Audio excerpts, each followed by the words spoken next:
think that people prophesy the death of television too easily and too quickly. When you look at the history of mass media, no mass medium has ever been replaced by another. They've continued to exist alongside each other. It was 10 years ago we all read that internet was going to kill television. And in fact, what we see now is TV and the internet working together. People are watching more television than ever before, but they're doing it differently. It might seem like a paradox to hear that the consumption of television is increasing even as all sorts of other platforms, both mobile platforms and social media and the web in general, have started to take off in great numbers. The question you might ask is, where are people finding the time to do all of this? Well, the fact is they're multitasking. The older generation are passing on to a newer generation that's very IT savvy and very interactive, who want to perhaps multitask, who want to send emails on Facebook or Twitter while they're watching. So that two-screen experience is another way for them to be participatory, do something. In the U.S., around every household has on average 32 different consumer electronic devices, and we're expecting about 25 million tablets to be sold this year. So the consumer appetite for devices is growing quite rapidly. Video on the go, wherever you are, whether it be at the office, on the tube, on the train home, in the bus, in the backseat of a car, you can consume content everywhere. It's not just that you can choose what you want to watch when you want to watch it. It's not just that you can choose what platform you want to watch it on, but you can also choose to watch it in greater or smaller slices. See, people snack on mobile phones. When you're in front of your large flat screen, that's where you're having your main meal.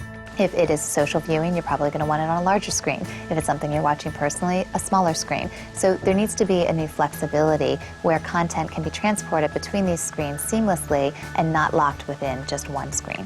That's really where the trend of something we call end-screen, multiple screens, is really going to drive a lot of change in this industry. How do I have a common experience that enables me to watch a broadcast or watch a movie on my tablet, stop and pause it, and then resume it at the same place on my television? As this current generation, this digital native generation grows up, they're going to take for granted that every screen in their house is interactive, touch responsive, something that they can move media around on from device to device or from screen to screen. And so for them, it will seem strange to confront a device that doesn't allow them to manipulate the media. The biggest change that's going on right now is the emergence of what we call a smart television. About 10 million of the some 35 million televisions that will be sold this year will be connected to the internet with search and app capabilities built in.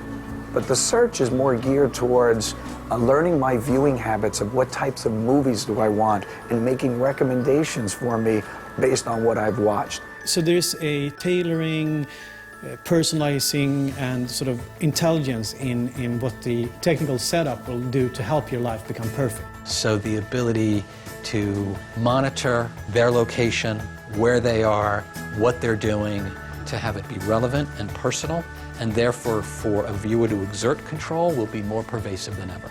Technology has sped up the pace of our lives. People are crunching more things into a day. The need for escape and the need to sit back and unwind is absolutely still there, if not more so. And television is one of the best places to get that storytelling experience. It still has that very privileged place in your home, and probably rather than just being in the corner of the lounge room, it's in your pocket, it's on your laptop, you've got them in every room in the house. So far from its influence waning, it's actually crept up and taken over the whole house.